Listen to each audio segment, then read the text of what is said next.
Corinne Proske has been working at the NAB in the area of social responsibility, and she's actually responsible for NAB's $130 million financial inclusion programs that focus on helping low-income Australians access financial services. This involves supporting both personal and business needs, as well as delivering Indigenous-focused services. And more recently, Corinne has been asked to explore the opportunity for impact investment and impact measurement within the bank. She also was awarded a Churchill Fellowship in 2009 and a Money Smart Award for her contribution to financial literacy in 2013. Another interesting thing about Corinne is that she loves coming to Byron Bay. She's been coming here for 30 years, and we were told last night that she has a very strong interest in music and comes up to the various festivals. I don't know if it was intentional that you know that the Mullumbimby Music Festival is on this weekend, which is one of the fastest growing festivals in the area, and a fabulous one at that. But welcome, Corinne.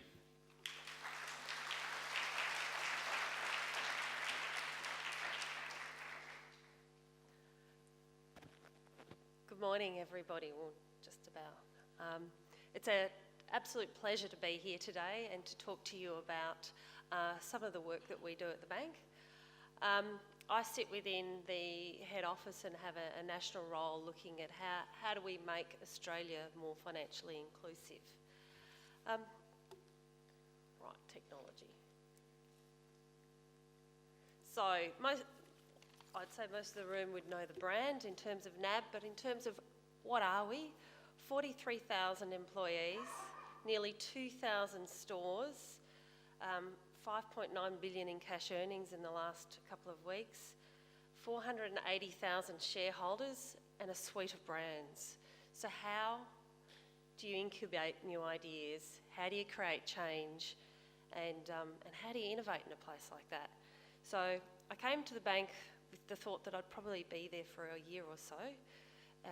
I'm on my 11th year now, and the reason I have stayed is because there is a culture of innovation in there. And what I thought I'd do is just take you through the story of one of our projects, and many of you will be familiar with it, the no interest loan scheme, to give you an insight of how you actually tap into that innovation and change.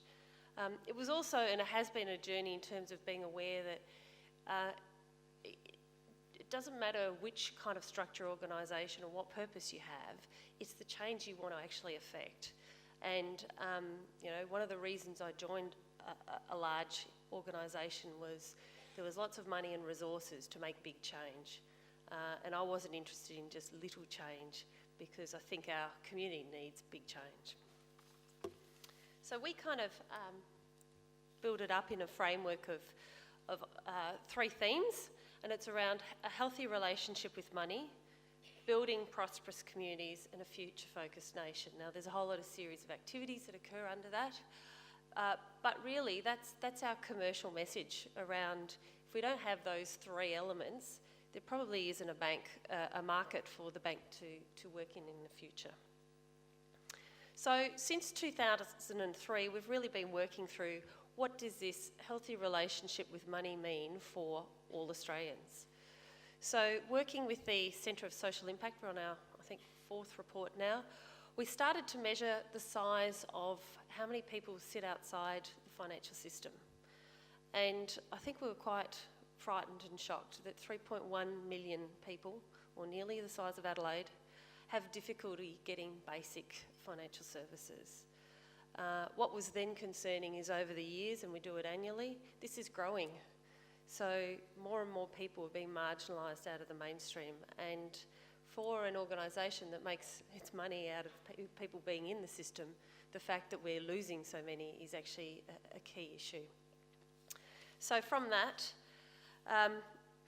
we start to understand the stories, and we've done this, our whole journey has been done in partnership with a series of community organisations. And we started to learn what happens when you can't access small amounts of credit, up to $1,000 or up to $3,000. And you hear a lot of stories of people going without, and way too many stories about people using eskies because they can't afford a fridge. You hear about pressures on family members, and then you hear my pet hate. You hear all about payday lending use and high-cost fringe credit.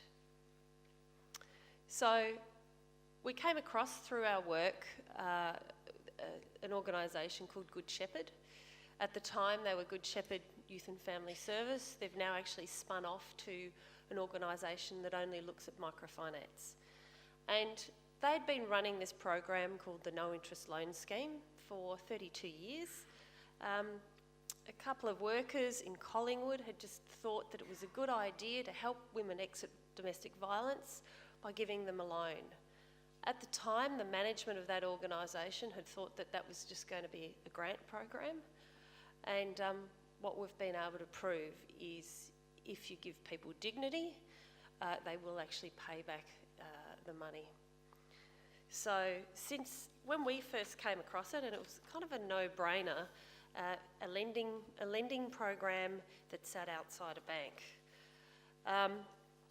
We started to have a look at it. In the first year, there was, I think, about 15 agencies across the country and about 300 loans, mainly fridges and washing machines. We kind of looked into the data, and it was quite clear there was a much greater need than the 300. But there were two key constraints. One was there was a difficulty in accessing loan capital, and the other one was there was a difficulty and hurdle with administrative support to fund people to actually do the loans. So we kind of played to our strengths, and I think this is part of the thing around looking at enterprise and innovation. Play to what you're good at, and our strength was the loan capital. We have all the infrastructure to issue loan capital. So what about putting it on its head and issuing that loan capital at no interest or fee to community agencies so they can do the lending? That was the most cost-effective way for us to be able to make a contribution. We then kind of worked with Good Shepherd to start lobbying government, saying, do you want to come and join this cool party and look at what the outcomes tell us? So wind back to the future now, we've got $23 million in capital out there to, I think, 230 different community organisations. We've got 90,000 customers, and they grow every day. And we've just clicked over $100 million in lending. And that is, it's amazing in terms of this is people in the communities trusting other people and lending them $1,000 for a fridge or a washing machine.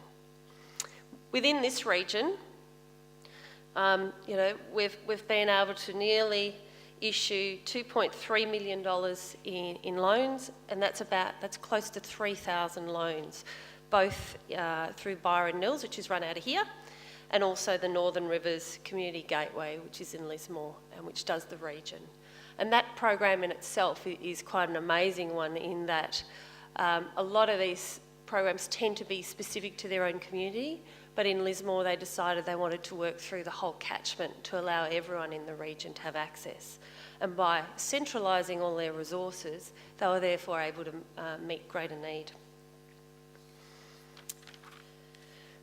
But you can't, it's a great program, does great things for people. There's some challenges. We're only meeting 2 to 3% of the market need, and that's what that research is telling us. So it meant that the guys on the bottom of the screen are getting more market share, and that's really, in my view, just not good enough. It's just not fair. And from a banking perspective, they're people who won't go back into the mainstream once they're stuck on high-cost, often predatory loan practices. So although we've seen considerable growth, we have this challenge. So we kind of said, okay, what are the next steps? And with Good Shepherd, we've taken this we decided to aim high and go crazy. Let's set a target for, in 5 years, we've just about hit 100,000 customers, let's make it 1 million. And by setting that kind of really audacious goal, you start to get a whole different set of thinking. So I worked with a team, not my team within the organisation, but a broader team, to say, how do we get to the 1 million? we're calling it the 1 million mission at the moment. And so we've got some existing programs. The good money one I won't talk about now, but it's a retail shop front that offers fair and responsible product to actually compete against cash converters and the likes of. We're up there on the high street to try and erode their market share. But what we did with this group, and some of them were the strategy people from NAB Retail, and because I suddenly realised there was a whole lot of expertise sitting within the bank that I just needed to flip on its head, because they would be able to help us with the answer. We understood the need from the community sector and from our partners. We had a whole lot of experience through NILS and the other programs about what actually happens, but the solution probably sat within my own organisation, and it took us a little while to get to that. So this is what we're going to do. We're still building it. It gives me some of the highest moments that I've ever had in my career, but it also gives me the biggest worries at night. We're going to go digital. And it was really when I started to speak to the NAB retail guys about what is happening within mainstream banking that we went, okay, this is what we need to start to replicate for our community. And some of the figures were that 300 million people have logged on to nab.com.au to do internet banking in the last year. That's 1 million a day, and 50% of those log-ons are being done through smartphones. And if we don't start to integrate that into our community offerings, we're actually going to leave the subsection of the community behind what is a broad kind of trend. That's quite confronting, because it's meaning we're having to rethink everything we've done to date. We're going to have to rework with our community partners on what that looks like.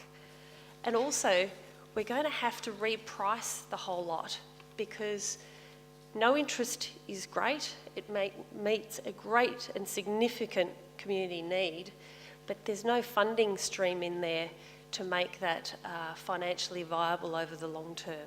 So one of our challenges is, how do you price it in a way that's fair, but that becomes financially self-sustaining? I've got a great CEO at the moment and senior management team who believe in this stuff. They've gone out, met borrowers, met some of our partners. They believe in it, but we all know that CEOs, unfortunately, have short lifespans in the top job, and who knows what comes next. So one of the key things I'm looking at is, how do you hardwire this stuff so the change can be done in a scalable manner and that it can't be undone in the future. So I think some of the lessons that we're learning, and we hope to be able to tell you a lot more about this project in the next year, but one of the key things for us in terms of how we've got to this part and so far is to have that clear mission of what we're trying to achieve. And that mission 1 million has really helped us focus and totally rethink what we were doing. Otherwise, we were confined in the barriers of what we were doing now. And it's that ability to wipe the slate clean and be able to kind of move forward and say, what else is possible? Secondly, having that senior sponsorship, and his soon-to-be former CFO, Mark Joyner, is an amazing man and has a real passion for social issues. And presented to his leadership team, and he came up and said, right, we're going to do this. And he gave us the sponsorship to cut through a lot of the red tape. This, incidentally, is the only project that's getting up within the NAB kind of project world, apart from compliance projects in this next year. So it kind of gives you a feel for where the bank sat with it. That doesn't sit comfortably with everyone in there, but that's what we were able to push through. The other piece, and I am a rebadged accountant for many years, is social enterprise or innovation requires revenue streams. And I think, Brodie spoke about that earlier. Now, it's about revenue, but it's also about cost reduction. And what I've seen in a lot of our community agencies is we could do some real efficiencies if we rethink our processes. So look at where you can make money, but also look at where you can save money, but long-term savings. I see all these scary short-term savings. We need to do broader lateral investments rather than let's, chop around the budgets. within my team, we're victim of that as well. You get your money each year, it gets trimmed every year. Any more GFCs and we'll get trimmed further. But what we have found through that trimming is we've started to rethink the processes and how we do stuff. What gets automated? What is essential? What does the customer actually want? And are we doing some stuff just because it keeps us busy? And they're quite hard questions, but it allows you to make that model much, much tighter, because you do need to have that revenue there to be able to build the next crazy idea. Partnerships. Wouldn't be doing any of this work without the support of many of our partners. We do lots of work with foresters, with Good Shepherd, with a whole lot of the other not-for-profit agencies. And through that, you learn. There's a team of us who keep pushing the boundaries and saying, what if you did this, or what if you did that? And I think that's really essential. Also working with government, we work with both state and federal government, and looking again, playing to our strengths. I suspect we make it hard for government to pull out of some of these investments because we'll put the corporate pressure on, and vice versa. And that actually, going three ways, actually secures some of that funding whilst you're incubating pieces. If it hasn't been done before, there's a reason. Doesn't mean you don't do it, but it doesn't mean it's easy either. And just entering into this digital space has just shown us, why are people locked out of the system? Because it's hard for the economics to actually stack up. So how do you do this stuff at a reduced cost so that you can get the fairest product out? Know your limitations. There's 6 of us in my team. We have diverse skills, but I needed a whole lot of modelling people and actuaries and people who could do the whiz-bang fancy interest calculations. Just go and ask. And it's amazing how many people, particularly in large corporates, who are looking for something with a purpose. And we had some of the IT guys just dedicate weeks of time after hours just so they could help us with the various solutions. Celebrate your wins. Every step forward is a major step. And we also run this thing called pilots, which is what I call kind of ring fencing your experiences, so that if it goes terribly wrong, it doesn't actually saturate into the broader programs. And if it goes terribly wrong, that's actually okay. You've actually learnt some critical points in there. It's good to be riskier. If you're too conservative, you won't get to that next leap of change and innovation. And finally, and it's something I think I learnt in the piece, too late in the piece, was evaluate and measure. We've just started in the last couple of years to do social return on investment measurement on these programs, and the SRI methodology really allows us to have a look at things quite differently and to be quite critical. I know I was quite attached because, you spend a lot of time on stuff, you become attached to various programs and initiatives and processes. You do have to step back and clearly say, is this actually making a difference to the cohort I'm trying to support? And in some cases, the answers aren't pretty. But being aware that just because you think it's a good idea for someone doesn't necessarily allow it to deliver the right outcomes. So we're using those kinds of methodologies to, A, seek additional funding, but also look at what can we do, again, back into that process improvement. What can we do better? Or are there some things we shouldn't be trying to do? And being the jack of all trades is often not good because you don't end up serving your actual purpose. So being really clear on what you're trying to achieve. I suppose that's it in terms of some of the insights. We support micro enterprises as part of the portfolio. I've put some brochures out there for people if they're interested. But it's a great journey around innovation, and it's coming from within an organisation that's actually okay now to say, let's systemically change how the Australian financial system works, and that's why I'm still there. So thanks. Thanks, Corinne. Fantastic. Your comment about how other people are prepared to help out. We had a similar experience where we would get pro bono work from organisations, and I was always worried that people were spending extra time working on our projects, and years later they would say, that's what we actually enjoyed the most. It actually made a big impact to our happiness at work because we were involved in projects, and the generosity of people into different organisations is really quite amazing. Anybody got any questions for Corinne? Yeah, gentleman at the front.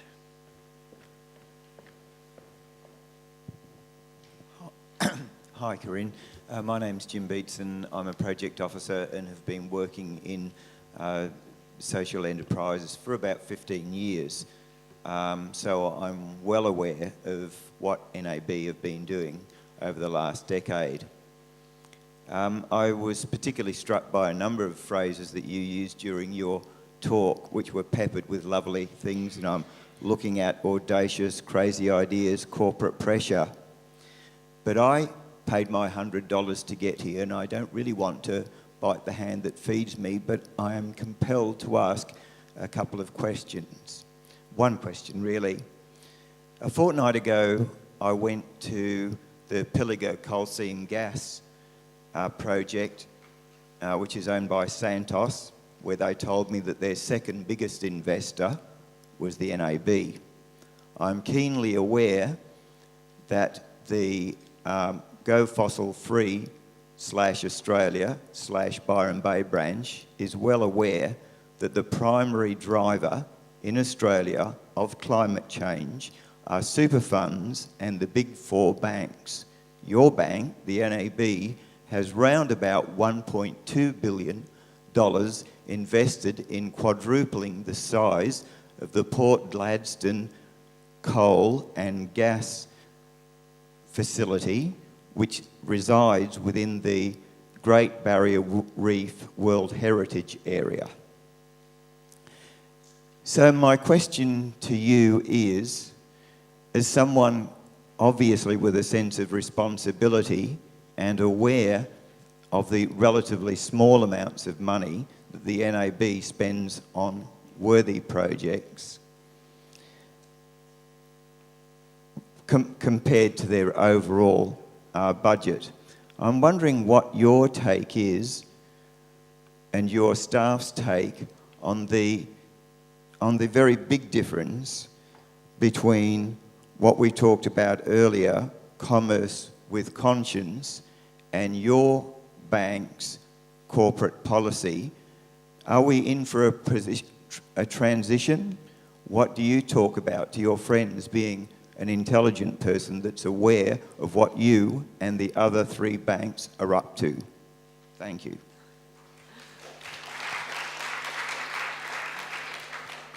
Thank you, and it's a pertinent question. There are lots of discussions internally around the ESG, environment, social and governance issues, and how our portfolio is managed.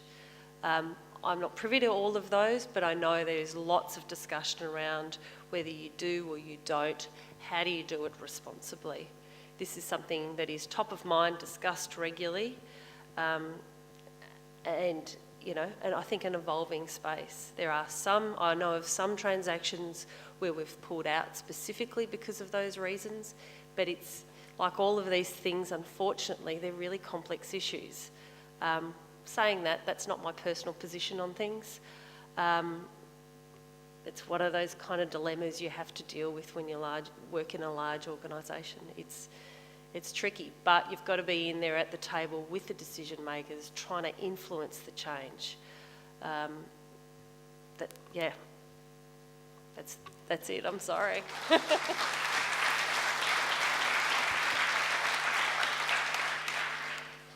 Gentleman up the back here on the side.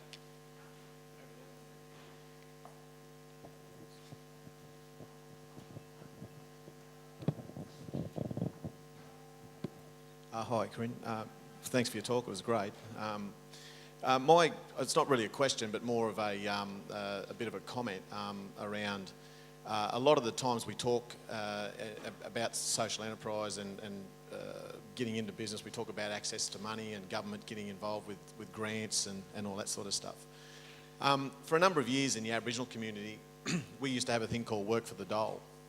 which was a way that organisations would offset people's unemployment benefits to help people get into the workforce by using that money to then look for some hours work to pay it and create a motivational type thing.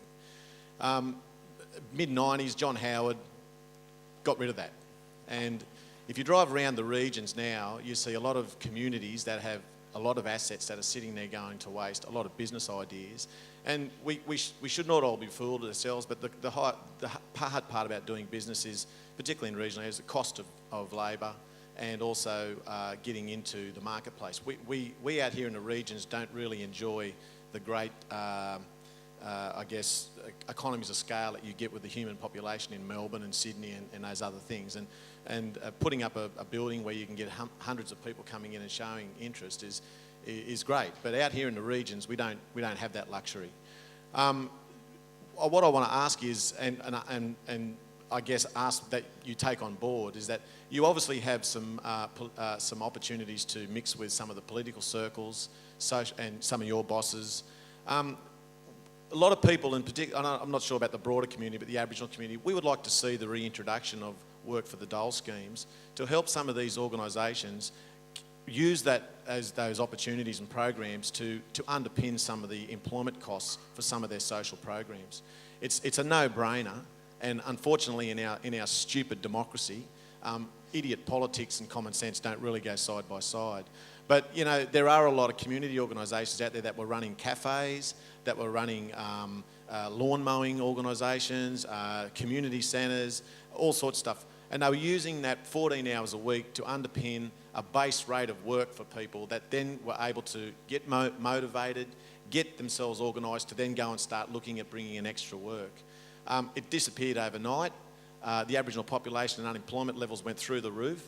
And I guess what I'm saying to you, it's not always about money and grants from the government. There is a whole lot of other raft of programs, i.e. unemployment benefits, capital, assets that are all sitting out there that if some of this red tape was lifted, those sorts of things would help stimulate small business development and also social venture development out in the regions. I totally agree. I think the one thing that's worth noting is the current government is kind of reforming where Indigenous affairs is going to be and what the focus will be. It is going to be a key focus of the portfolio, and it's worth getting in touch with Canberra now whilst they're just trying to sort out their mess, I think, to have a chat and put your voice forward, because I think this is the period in the next couple of months where we can actually influence the policy positions, because they haven't really formulated them as yet. We have one more question. Gentleman up the back here. Hi, thanks very much for that. My name's Damon Maloney. I'm with a building services company. I was interested in your comment about the social return on investments. Like in the building construction industry, banks play a big part in our business and always have. Moving forward, we're looking at a different model, which is why I'm here today. But is the social return on investment something you quantify and consider in the same way you would normally quantify and consider funding requests for projects and the like? At this point, we're not using it for mainstream projects. We're just testing it on a variety of programs within my area. But I think there's been lots of interest from the entire executive as to how it all works and what does it mean. So we end up with a ratio saying for every dollar invested, you get a return of X%. Most of these programs have a return of between $2 and $5. But you can't compare one program against the other because it's about the nature of itself. So, but it does give you a richer insight. And we also know that the future of impact investment and social finance will require that that impact piece is measured. And that's one of the reasons we've started to go down that path of let's understand what this data looks like and how do you use it. Thank you, Corinne. Thank you for coming here and thank you for what you do. Thank you.